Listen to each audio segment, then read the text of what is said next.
ध्यान करते हो, ध्यान की गहराई में जाते हो, अपने इनर बीइंग से कम्युनिकेट करते हो, आप उसी को सवाल पूछते हो, वहीं से उत्तर आता है। अच्छा है, बुरा कुछ नहीं है, लेकिन यही सब कुछ नहीं है। अगर इसी कारण से ध्यान करते हो तो ध्यान का असली अर्थ तुमने समझा नहीं। इसी कारण से ध्यान नहीं करना है। ठीक है, जीवन जरूरत के लिए तुम उस घड़ी का उपयोग करते हो, उसमें कुछ गलत नहीं है, मैं उसे गलत भी नहीं कहूंगा, लेकिन उसी के लिए प्रयोग करना या ध्यान करना या गहराई में जाना, उपलब्धि करना, मेरे हिसाब से तुम ध्यान का मूल्य नहीं कर रहे हो।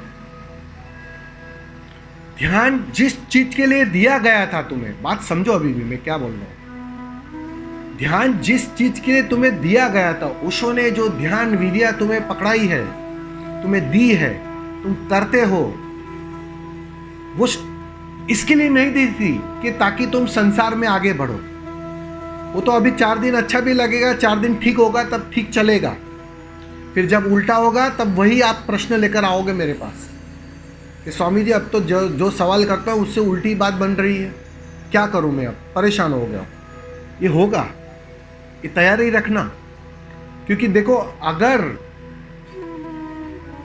तुम सिर्फ वन साइड देखोगे तो चूकोगे। असली बात क्या है ध्यान की? ध्यान तुम्हें अपने आप से मिलाता है, और जब तक तुम अपने आप से मिलते नहीं हो तो उस चरम आनंद, उस समाधि का जब तक अनुभव नहीं होता है, तब तक यहां की कोई भी चीज तुम उपलब्ध कर लो, वो 2 कौड़ी की सिद्ध होगी। ठीक है, आप उपयोग करो, मैं उसके लिए मना नहीं कर रहा हूं आपको, गलत भी नहीं है, इसको मैं गलत भी नहीं कह रहा हूं, लेकिन उसमें ही खेलते मत रहना। मेरा कहने का तात्पर्य इतना है कि तुम्हें वैसा हथियार दिया है कि जिससे तुम दुनिया की सर्वश्रेष्ठ चीज उपलब्ध कर सकते थे। अब तुम कंकर पत्थर इकट्ठा करो तो गलती किसकी फिर? ये तो अल्लाउद्दीन का चिराग है। अब तुम्हें मांगना नहीं आता तो गलती किसकी? ओशो ने 112 अल्लाउद्दीन के चिराग दे दिए तुम्हें कि भैया थोड़ा कस लेना, घस लेना और इच्छा कर लेना, वह उपलब्ध हो जाएगा। तुम मांगते क्या हो? किस चीज की कहां उपयोगिता ले रहे हो? और एक बात समझ लेना, यहां दोनों चीज साथ में मिलती नहीं है। मुसीबत यह है, साधक को एक बात समझनी चाहिए। ज्यादातर हम क्या समझते हैं कि अभी तो ये कर ले, मन चालाक है, मन बुद्धिमान है, वह अध्यात्म तक में भी अपनी चालाकियों को घुसा देता है, प्रवेश करवा देता है कि अभी तो कर ले, और पूरी जिंदगी पड़ी है, अभी तो उम्र क्या है, बहुत छोटी उम्र है। एक तो तुमने भ्रम पाल लिया कि तुम, पक्की बात है, इतना समय है तुम्हारे पास, और उपलब्ध वही कर सकता है जिसको पक्का हो कि अगले पल मेरी मृत्यु हो सकती है। अब समझो, फर्क समझ लेना दोनों का, कि वो जो डेंसिटी है ना, अगर मैं अगले पल मरने वाला हूं तो मेरा जो संकल्प है, मेरी जो ताकत है, मेरी जो एफर्ट्स है, वो पूरी लगती है, पूरा दाव लगता है, क्योंकि अगला मौका मिले नहीं मिले मुझे भी पता नहीं।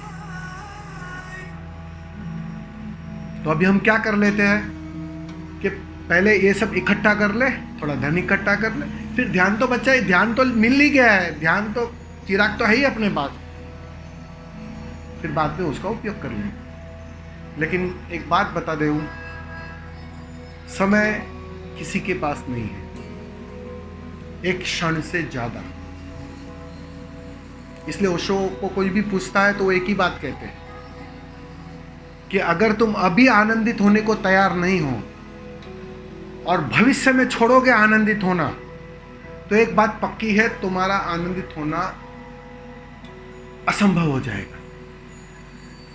जो होता है अभी होता है, यही होता है। जो तैयारी रखता है अभी और यहीं की, इस पल की,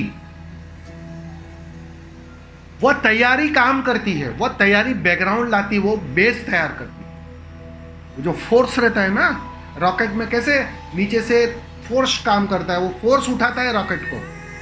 तो वो जो फोर्स, तुम्हारी ताकत, संकल्प चाहिए ना, वो संकल्प तुम्हारी तैयारी होती है। तुम्हारा भाव क्या है, तुम्हारा इंटेंशन क्या है, तुम किस भाव से प्रयोग कर रहे हो, कितनी त्वरा से प्रयोग कर रहे हो, वो सब काम करता है। उसके आधार पर वो उपलब्धि होती है। अगर ऐसी चीजों में अगर उलझे रहे तो एक बात पक्की है, हो सकता है आप जैसे कह रहे हो, आपकी 4 बात सही हो जाएगी, आपको धन भी उपलब्धि हो जाएगी, अच्छी स्क्रिप्ट मिल जाएगी, लेकिन कीमती चीज चुक जाओगे। बस मेरा कहने का इतना मतलब है। रंगीन कंकड़ पत्थर में कहीं कोहिनूर को चुक न जाना, बस मेरा इतना ही तुम्हें कहना है। उसको भूलना मत, कोहिनूर पर ध्यान रखना बस।